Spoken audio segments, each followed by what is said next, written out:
because they're not used to their team being dominated the way in which India did. Is there a crisis? I think we'll find out in a week's time. For now, there are definitely batting issues for Australia. I mean, you just have to look at the facts. There are some batters who are going through the leanest phases of their career.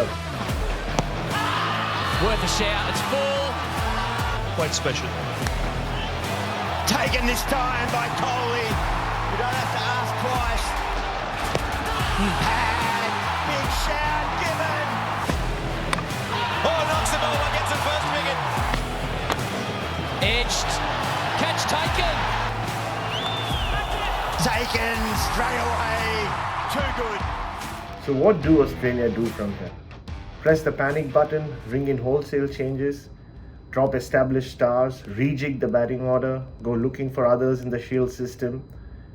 Well, that's what you'd think the rest of the country wants them to do, based on the reactions that are coming in from all circles, from casual cricket fans to experts on and off the couch. There have been a lot of overreactions as well. Talk of this team being on the precipice, falling over the cliff, every other cliche you can think of. And it's understandable where it's coming from. What happened in Perth was a humbling defeat. It was a humiliating experience, I guess, for some Australian cricket fans, because they're not used to their team being dominated the way in which India did dominate them from the time Jasprit Bumrah really held the ball in his hand and Australia started their first innings.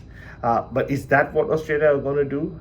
I don't think so. I don't think there will be any knee-jerk reactions from this Australian team management. One thing I have learned, having covered them in Australia and around the world over the last 5-6 years, is there's this balance to this team. This one in particular, under Pat Cummins and with Andrew McDonald at the helm, they do deal with success and failure pretty evenly. I saw it in the World Cup last year. At one point, they were 2-0. They lost the first two matches, beaten badly by India and South Africa. And at one point during the third game against Sri Lanka, it looked like the World Cup campaign was going to come to a very premature end. That wasn't to be, and we all know what happened and how it finished, with Australia beating India at the Narendra Modi Stadium and winning yet another 50-over World Cup. A different format, but still I can see them obviously reflecting and looking hard at themselves and each other with what went wrong at the Optus Stadium. A lot went wrong. Let's start with the batting, and that's been one aspect which has been under a lot of scrutiny. Is there a crisis? I think we'll find out in a week's time. For now, there are definitely batting issues for Australia. I mean, you just have to look at the facts. There are some batters who are going through the leanest phases of their career. Steve Smith's now gone 23 innings without a Test 100. That's the longest drought he's had without scoring three figures or reaching three figures. Manus Labuschagn's Test average is now dropped to 48, which is creditable, but nothing compared to the highs of being in the early 60s when he was the number one ranked batter in the world. And Usman Khawaja has got 250s in the last 8 tests after dominating 2023 at the top of the order.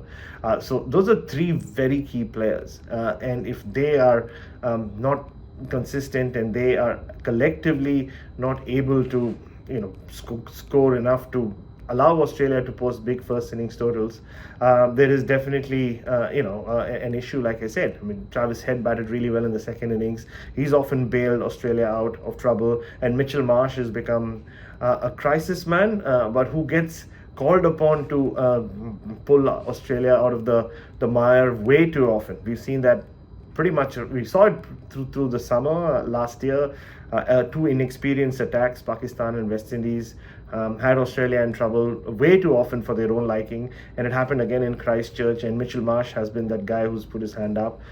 So good to see him amongst the runs yesterday, but that tells you that the signs were ominous from the last summer onwards, and when you're up against someone like Jasprit Bumrah, and full credit to India, and you cannot hide from the fact that you're talking about not just a once in a generation bowler, but the kind of talent probably world cricket rarely sees. He's already, this achievements, his test bowling average is under 19 or under 20, and what he was able to do as captain. I mean, what luxury to have Jasprit Bumrah to call upon, and especially when Jasprit Bumrah is captain himself.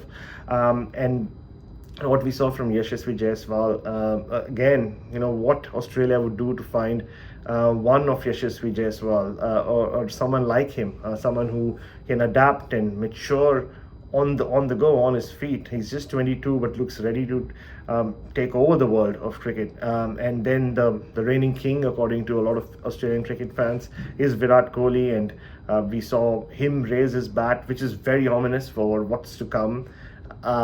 He loves batting here, and he loves really starting series strongly and also finishing them even stronger. So beware, Australia. Look, they have a week off, which is a good thing. They will reassemble on Monday at the Adelaide Oval, and it'll be a different challenge, pink ball. Again, like I said, I don't expect any changes. I think they'll stick with the batting lineup. The only thing they can do is bring in Josh Inglis, but that would probably mean having to leave Manas out, which at this stage I don't think is going to happen. If Australia go down 2-0, then probably then, yeah, it will be a crisis. There will be knee-jerk reactions then, whether they're referred to as knee-jerk then or not, we shall find out. But yeah, for now, it also means that this series is already enthralling. And when India were bowled out for 150, there was a feeling around the country, around the media center, that maybe Australia is going to walk over them finally, but no. That's not going to happen. It's going to be a fabulous series from this point on. And you shouldn't be surprised. India have now won 5 out of the last 9 test matches they played in Australia. And Australia only won 1 red ball test against India at home in those 9 matches, or in the last 10 matches. So it's been that kind of run. Not many people who grew up watching India tour Australia in the 90s would have expected it. But yeah, interesting times ahead. A pretty sad loss for this world champion Australian team. But if there's one thing they have shown us in the last few years, is that they can bounce back. And especially in India-Australia cricket, don't be surprised if a loss like this results in a dramatic win the next week for the team that's gone down. So a lot to look forward to in Adelaide.